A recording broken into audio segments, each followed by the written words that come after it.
Hello everyone. आज के lecture में हम लोग नॉन स्टैंडर्ड सेल पोटेंशियल के बारे में बात करेंगे। लास्ट वाले लेक्चर में हमने देखा था कि स्टैंडर्ड सेल पोटेंशियल क्या होता है, उसे कैसे कैलकुलेट किया जाता है, स्टैंडर्ड कंडीशंस क्या होती है, राइट। सो फिर एक बार वो फॉर्मूला देख लेते हैं। तो ई नॉट सेल, ये सिंबल से स्टैंडर्ड सेल पोटेंशियल रिप्रेजेंट किया जाता है, राइट।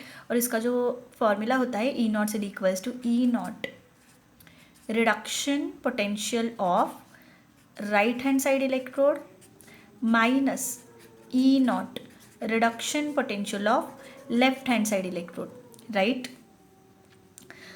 तो ये स्टैंडर्ड सेल पोटेंशियल जो है हम लोग कब ये कैलकुलेट करते हैं, जब सेल जो है वो बनाया जाता है स्टैंडर्ड कंडीशंस में, राइट। तो स्टैंडर्ड कंडीशन सबको पता है क्या होती है।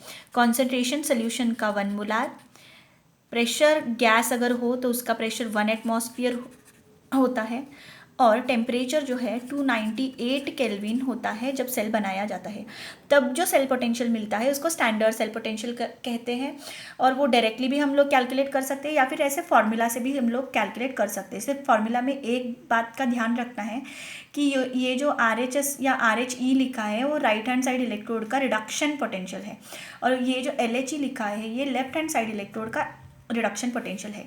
अब अगर मान लो कि सेल बनाते वक्त कॉन्सेंट्रेशन जो है 1 मोलार ना रहे, ओके, जो सोल्यूशंस हम लोग लेते हैं उनका कॉन्सेंट्रेशन 1 मोलार ना रहे, अगर कोई गैस है प्रेजेंट सेल बनाते वक्त तो उसका प्रेशर 1 एटमॉस्फेयर से थोड़ा चेंज हो जाए, या फिर टेम्परेचर जो है हमेशा तो 298 नहीं रह सकता, कुछ तो चेंजेस होता रहेगा टेम्परेचर में। तो अगर टेम्परेचर 298 केल्विन ना रहे तो क्या होगा, तो जो भी सेल पोटेंशियल हमें मिलेगा हम उसे स्टैंडर्ड सेल पोटेंशियल नहीं कह सकते, तो उसको कहा जाएगा non standard cell potential. So in today's lecture we are going to discuss about non standard cell potential, okay.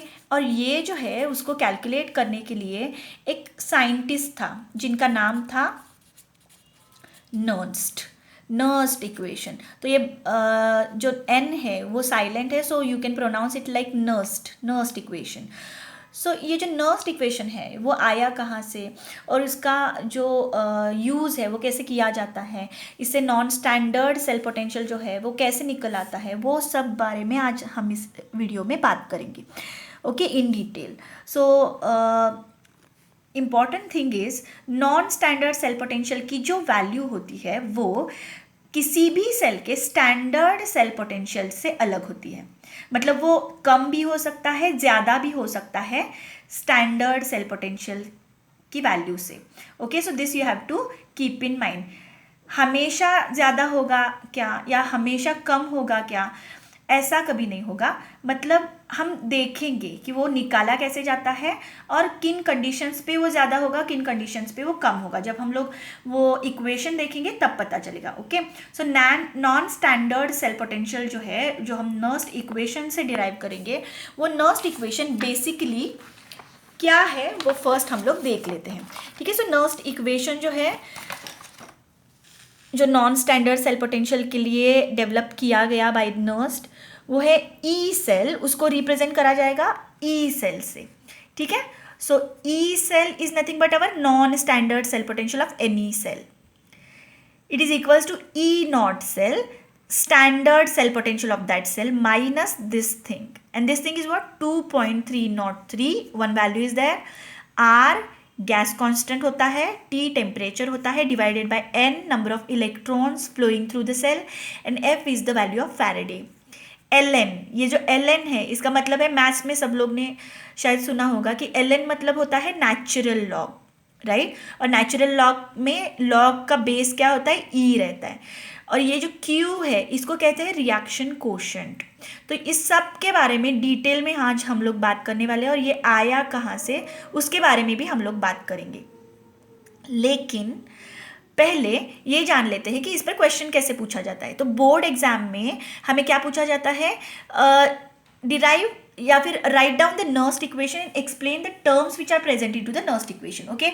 ऐसे कोई नहीं कहेगा कि डिराइव करो, ठीक है, डेरिवेशन कोई नहीं पूछेगा, लेकिन ये इक्वेशन लिखना पड़ेगा और इसमें जो टर्म्स है उनको एक्सप्लेन करना पड़ेगा। 2 या 3 मार्क के लिए ये पूछा जा सकता है बोर्ड एग्जाम में, और इसके ऊपर एमसीक्यूज में या फिर बोर्ड के एग्जाम में भी न्यूमेरिकल्स बहुत सारे आते हैं। तो ये जो कॉन्सेप्ट है वो बहुत ही इंपॉर्टेंट है board as well as entrance point of view. Okay, so देख लेते हैं कि इसमें जो टर्म्स है वो क्या क्या है। Again, E not cell is nothing but our standard cell potential है। हमने देखा है अभी कि कैसे कैलकुलेट किया जाता है। कोई भी सेल हो उसका नॉन स्टैंडर्ड सेल पोटेंशियल जो है उसके स्टैंडर्ड सेल पोटेंशियल की हमें ज़रूरत पड़ती है, और वो पहले हमें RHS माइनस LHS करके क्या करना पड़ता है, निकालना पड़ता है। ओके, नाउ ये जो है 2.303 ये जो टर्म है यहाँ पे थोड़ा सा मैं करेक्शन कर देती हूँ। अगर हमने ये 2.303 से मल्टीप्लाई किया है इस टर्म को, तो यहाँ पे ln नहीं होगा, log टू द बेस 10 होगा।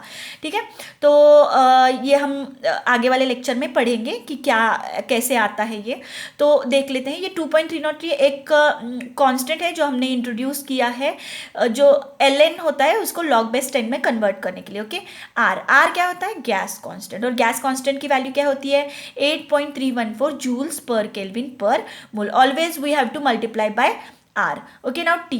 What is the T? Temperature in Kelvin. Always you have to mention the temperature over here in Kelvin. Okay, degree Celsius में भी दिया रहेगा तो you have to convert it into Kelvin. Now N is what? N is the number of electrons flowing through the cell. तो ये भी कैसे निकल के आता है, वो रिएक्शन लिखना पड़ता है, वो भी हम लोग आगे देखेंगे।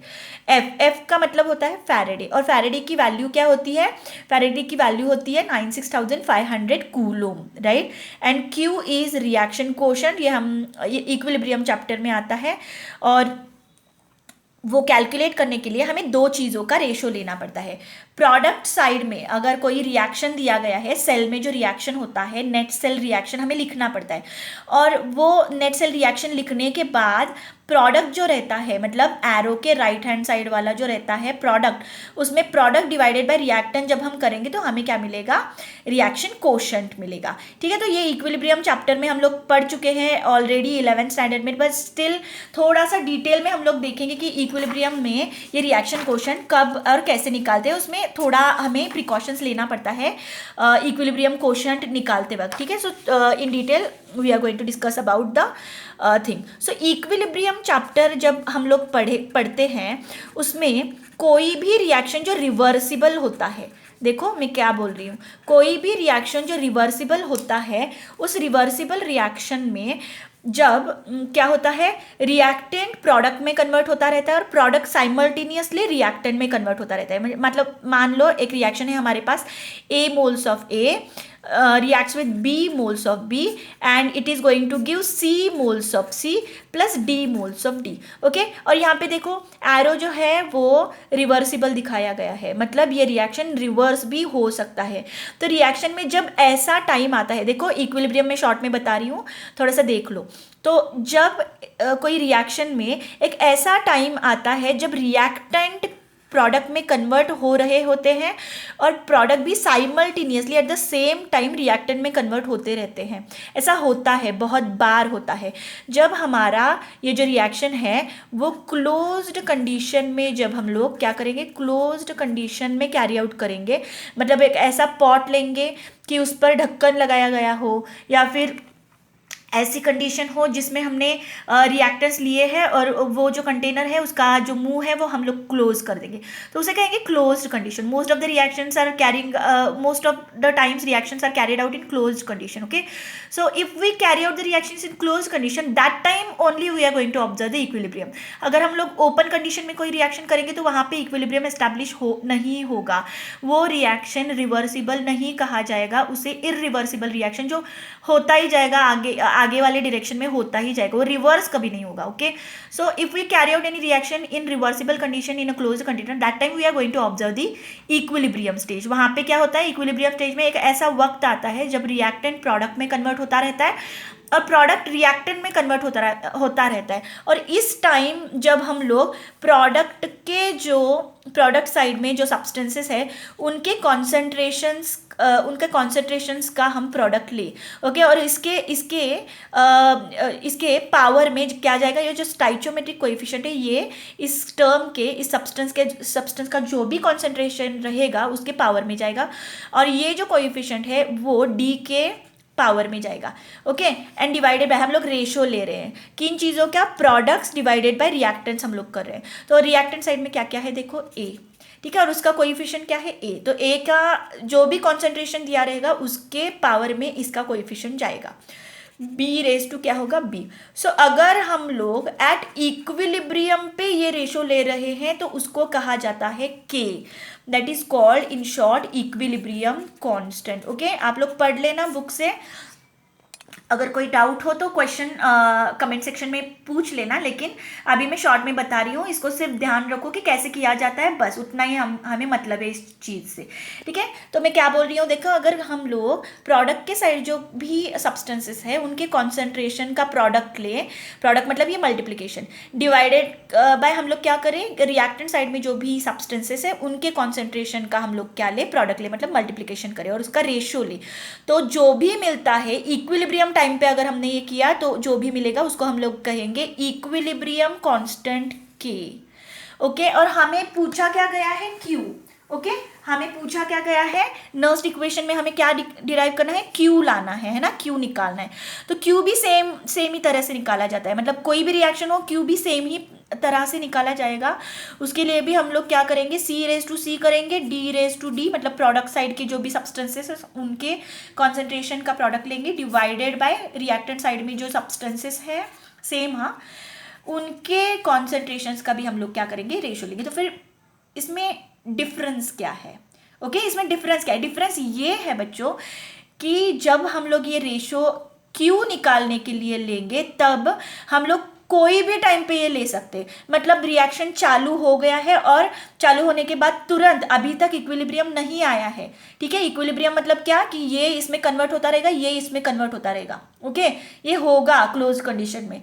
लेकिन हम लोगों को अगर बोला गया कि एक 10 मिनट बाद ये जो प्रोडक्ट साइड के जो सब्सटेंसेस है उनका कॉन्सेंट्रेशन चेक करो और रिएक्टेंट साइड में जो भी बचा है उसका कॉन्सेंट्रेशन चेक करो और उनका रेशो लो, तो उस टाइम हम लोग जब रेशो लेंगे तो उसको कहा जाएगा reaction quotient, okay, QUOTIENT, quotient, उसको कहा जाता है रिएक्शन कोशेंट। तो इसकी हमें ज़रूरत पड़ती है नर्स्ड इक्वेशन में। तो नर्स्ड इक्वेशन में कैसे होता है बच्चों, देख लो, अगर हम लोग बात करें डैनियल सेल की, ठीक है, डैनियल सेल, तो सबको पता है डैनियल सेल में रिएक्शन होता है कि जिंक जो होता है Zn+2 में कन्वर्ट होता रहता है, वो 2 इलेक्ट्रॉन निकाल देता है, मतलब ऑक्सीडेशन होता है वहाँ पे एनोड पे, और कैथोड पे क्या होता है, Cu+2 आयन जो होते हैं 2 इलेक्ट्रॉन लेके किस में कन्वर्ट होते रहते हैं, कॉपर में कन्वर्ट होते रहते हैं, राइट।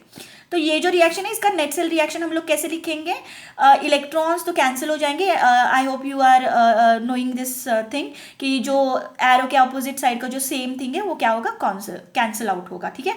सो बच क्या गया, zinc plus copper plus 2 gives Zn+2 plus Cu, है ना। तो ये हमारा ओवरऑल रिएक्शन, और इसके लिए हमें अगर Q निकालना है तो हम लोग कैसे करेंगे, देखो बच्चों, ये क्या है, सॉलिड स्टेट में हमारा जिंक का इलेक्ट्रोड है, कॉपर+2 आयन जो होते हैं वो एक्वस कंडीशन में होते हैं, Zn+2 आयन जो होते हैं वो भी एक्वस कंडीशन में होते हैं, हमारा कॉपर जो डिपॉजिट हो रहा होता है वो सॉलिड स्टेट में डिपॉजिट हो रहा होता है।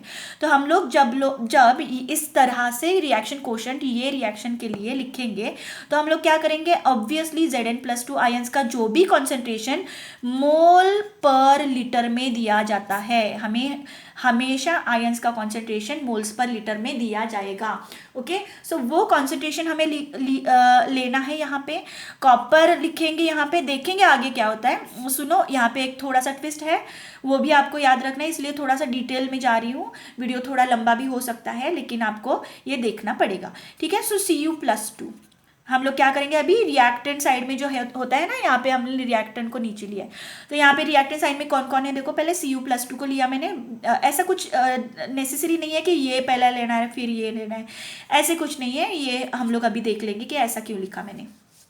ओके सो हमने क्या किया, reactant product divided by reactant किया। तो बच्चों इक्विलिब्रियम में हम लोग जब ये रेशो ले रहे होते हैं, एक रूल है इक्विलिब्रियम का कि जो भी सॉलिड्स रहते हैं, ओके रिएक्शन में जो भी सॉलिड्स रहते हैं, और अगर कोई प्योर लिक्विड है, यहाँ पे एक्वस सोल्यूशन की बात नहीं कर रहे हम लोग, प्योर लिक्विड मतलब कोई भी ऐसा सब्सटेंस जो प्योर स्टेट में है, उसकी प्योर लिक्विड स्टेट में है या फिर प्योर सॉलिड स्टेट में है, तो उसका जो भी कॉन्सेंट्रेशन रहता है जो हमें यहाँ पे पुटअप करना है, वो कितना माना जाता है, 1 मोलार। वो कितना लिया जाता है, 1 मोलार।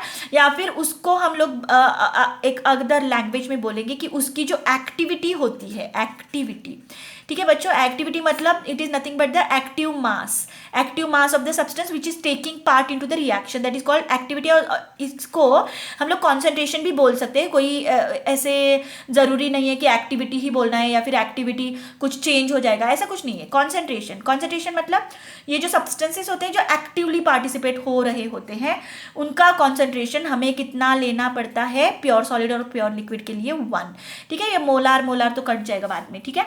सो बच्चों देख लो कि अगर मैंने यहाँ पे 1 लिखा, यहाँ पे 1 लिखा, तो 1 लिखने का तो कोई मतलब होता नहीं है ना।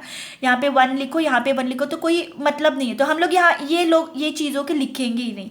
जब भी हमें रिएक्शन में कोई कभी सॉलिड दिखेगा तो या फिर लिक्विड दिखेगा, तो उसको हम लोग इक्विलिब्रियम कोशेंट निकालते वक्त उसके एक्सप्रेशन में नहीं लिखेंगे।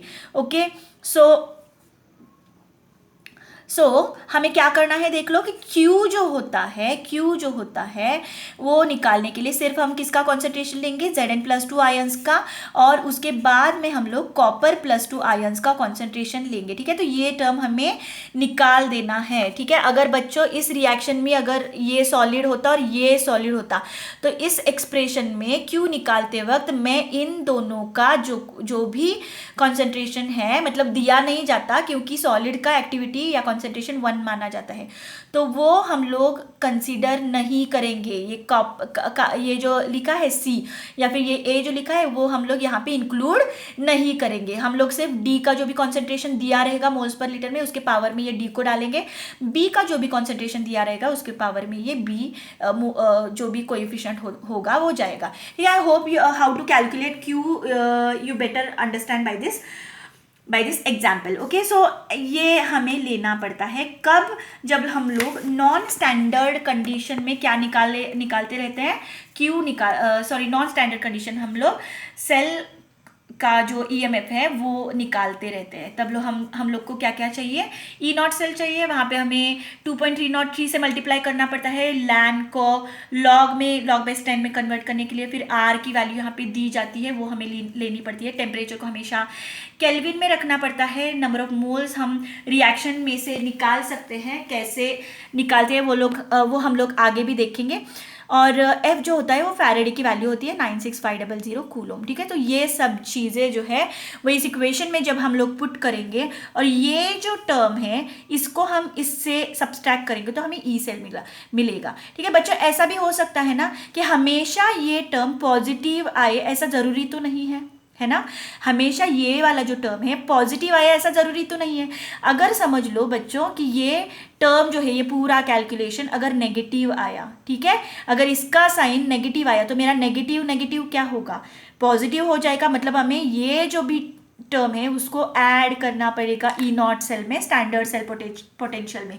तब हमारा जो नॉन स्टैंडर्ड सेल पोटेंशियल रहेगा वो E0 से ज़्यादा होगा, ठीक है। और जब भी ये टर्म पॉजिटिव आएगी तब हम लोग आराम से इससे क्या कर सकते हैं, सब्सट्रैक्ट कर सकते हैं। और तब जो वैल्यू आएगी E सेल की वो क्या होगी, E0 सेल से कम होगी, ठीक है। तो ऐसा हमेशा ज़रूरी नहीं है कि E सेल का वैल्यू हमेशा ही ज़्यादा आए या फिर E सेल का वैल्यू हमेशा ही कम आए E0 सेल से, ऐसा कुछ मैंडेटरी नहीं है। तो यहाँ पे वैल्यू क्या आएगा इस कैलकुलेशन का, उस पर डिपेंड करेगा कि E0 सेल पे हमें ये ऐड करना है या सब्सट्रैक्ट करना है। That we are going to discuss in the next lecture in detail जब हम लोग न्यूमेरिकल्स करेंगे। तो I hope you are getting clear with the concept कि जब जब भी कोई सेल नॉन स्टैंडर्ड कंडीशन पे बनाया जाता है तो उसका जो सेल पोटेंशियल होता है वो उसके स्टैंडर्ड सेल पोटेंशियल से अलग होता है। उसके लिए हमें ये इक्वेशन यूज़ करना है जो हमें नर्स ने दिया है। ओके, तो बोर्ड में इस पर डायरेक्ट क्वेश्चन आता है, न्यूमेरिकल्स भी पूछे जाते हैं, और हमें अभी आगे वाली वीडियो में देखना है कि नर्स्ट इक्वेशन को डिराइव कैसे किया जाता है। बहुत लंबा चलेगा वीडियो, इसलिए मैं यहीं पे रुक रही हूँ। अगर आपको कोई डाउट्स हैं तो कमेंट सेक्शन में आप पूछ सकते हैं। और I hope you are clear with the concept. आज मैंने थोड़ा सा हिंदी में लेक्चर लिया है तो उसके बारे में भी आप कमेंट करके बोल सकते हैं कि कैसे लगा, आपको समझ में आया नहीं आया, जो भी बातें हैं आप लोग वहाँ पे लिख सकते हैं। Thank you very much for watching the video. Nernst equation का डेरिवेशन हम लोग आगे के लेक्चर में पढ़ेंगे, उसके बाद न्यूमेरिकल्स वाला लेक्चर भी अपलोड होगा। Thank you very much for watching.